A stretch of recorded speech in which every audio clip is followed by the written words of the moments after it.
नमस्कार दोस्तों। अब भारत भी तालिबान से सीधा डील करना शुरू कर दिया है। पहले तो भारत बचता था तालिबान से, क्योंकि तालिबान अफगानिस्तान की सत्ता में अवैध तरीके से आया है, यानी कि कब्जा करके आया है। तो भारत इस चीज़ से बचता था। भारत यह भी मानता था कि तालिबान पाकिस्तान का पक्षधर है, इसलिए भारत तालिबान से इंगेज करना नहीं चाहता है। लेकिन अब भारत भी इंगेज करना शुरू कर दिया है तालिबान से। इसमें पाकिस्तान को सबसे ज़्यादा टेंशन होने वाला है। टेंशन क्यों होने वाला है, इस बारे में समझते हैं डिटेल से।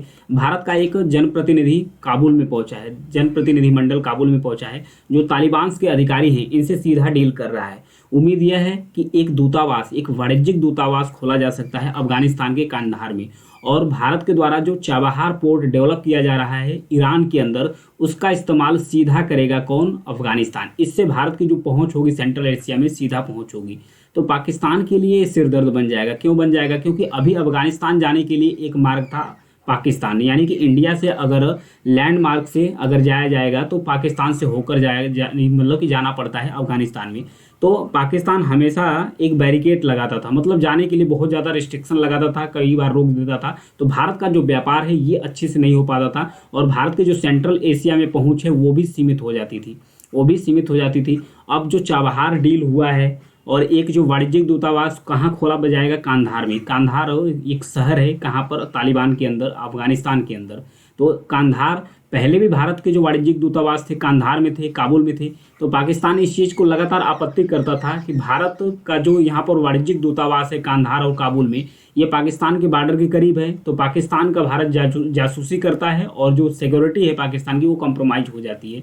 इसलिए इस चीज़ का विरोध लगातार पाकिस्तान करता है। इसी को लेकर अफगानिस्तान में जो तालिबान है उसका सपोर्ट पाकिस्तान करता है। लेकिन तालिबान और पाकिस्तान के बीच में अभी ठीक से नहीं चल रही है। तो अब तालिबान धीरे धीरे इंगेज करना शुरू कर दिया है भारत से, क्योंकि भारत का जो चाबहार पोर्ट भारत के द्वारा डेवलप किया जा रहा है, यहाँ पर देखिए ये है चाबहार पोर्ट, ये ईरान में है। अब इसका इस्तेमाल करके यहाँ जाएगा अफगानिस्तान में सीधा, और भारत सीधे यहाँ से मुंबई से जाएगा यहाँ पर चाबहार पोर्ट से Iran, Afghanistan plus central Asia में आसानी से पहुँच जाएगा। और उसके साथ जो पूर्वी यूरोप है वहाँ भी भारत आसानी से पहुँच जाएगा।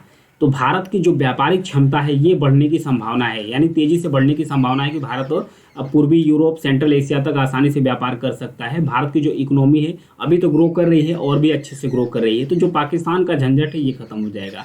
तो पाकिस्तान को सबसे ज़्यादा टेंशन है, क्योंकि जो कांधार है यहाँ पर इसकी, और काबुल है, यहाँ दोनों जगह अगर भारत का वाणिज्यिक दूतावास रहता है तो पाकिस्तान का सिरदर्द यह है कि उसको टेंशन होगा कि कहीं हमारी सिक्योरिटी कम्प्रोमाइज़ न हो जाए।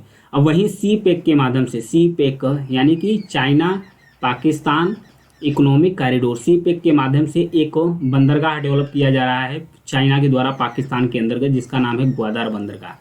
तो ग्वादार बंदरगाह के माध्यम से चाइना हिंद महासागर में, जो अरब सागर की शाखा है, अरब सागर है, वहाँ पर पहुँच गया। हिंद महासागर में चाइना का एंट्री हिंद महासागर में हो गया। तो हिंद महासागर के करीब सबसे ज़्यादा भारत है, तो इसकी भी सिक्योरिटी कंप्रोमाइज हो जाएगी। तो ग्वादार बंदरगाह पर किस चीज़ के लिए काम, यानी जो चाइना है वो किस तरीके से काम कर रहा है, इसकी निगरानी करने के लिए भी भारत जो चाबहार पोर्ट डेवलप कर रहा है इसको बहुत ज़्यादा फायदा होने वाला है। क्योंकि भारत जो चाबहार पोर्ट डेवलप कर रहा है, ये पाकिस्तान का जो ग्वादार पोर्ट है इससे इसकी दूरी सिर्फ 72 किलोमीटर से 72 किलोमीटर से, यानी कि आसानी से इसकी जो निगरानी है वो किया जा सकता है। उम्मीद यह भी है, क्योंकि भारत तो कह रहा है कि हम अफगानिस्तान के लोगों के लिए जो भी मानवीय सहायता है वो भी प्रोवाइड्स करेंगे, क्योंकि तालिबान भी अब धीरे धीरे भारत मतलब कि इंगेज करना शुरू कर दिया था। जब से तालिबान सत्ता में आया था, तालिबान जब अफगानिस्तान की सत्ता में आया था, अफगानिस्तान की जो चुनी हुई सरकार थी उसे हटाकर, तो भारत तो तालिबान से इंगेज नहीं करता था, क्योंकि भारत कहता था कि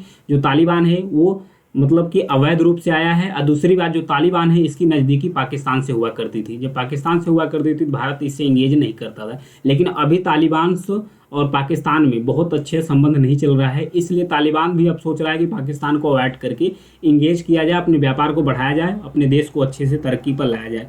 इसलिए अफगानिस्तान अब भारत से इंगेज करना शुरू कर दिया है, और अफगान व्यापारियों को वीज़ा भी मिल जाएगा। जो अफगान व्यापारी हैं उन्हें वीज़ा मिल जाएगा भारत का, वो भारत आएंगे, आसानी से व्यापार करेंगे, और भारत का भी व्यापार है बढ़ेगा, भारत की जो इकोनॉमी है और भी अच्छे से ग्रो करेगी। तो सबसे ज़्यादा पाकिस्तान को दिक्कत होने वाली है। इसलिए दिक्कत होने वाली है क्योंकि जो काबुल और कांधार है, अगर यहाँ वाणिज्यिक दूतावास होता है तो यहाँ से भारत चाहे तो पाकिस्तान की निगरानी कर सकता है, जासूसी कर सकता है। हालांकि भारत ऐसा करता नहीं है क्योंकि वाणिज्यिक व्यापार है भारत का, लेकिन पाकिस्तान इस चीज़ का आरोप लगाता है, इसलिए पाकिस्तान इस चीज़ को लेकर टेंशन में है। तो ये डील होना शुरू कर दिया है तालिबान भारत के बीच में। Thank you.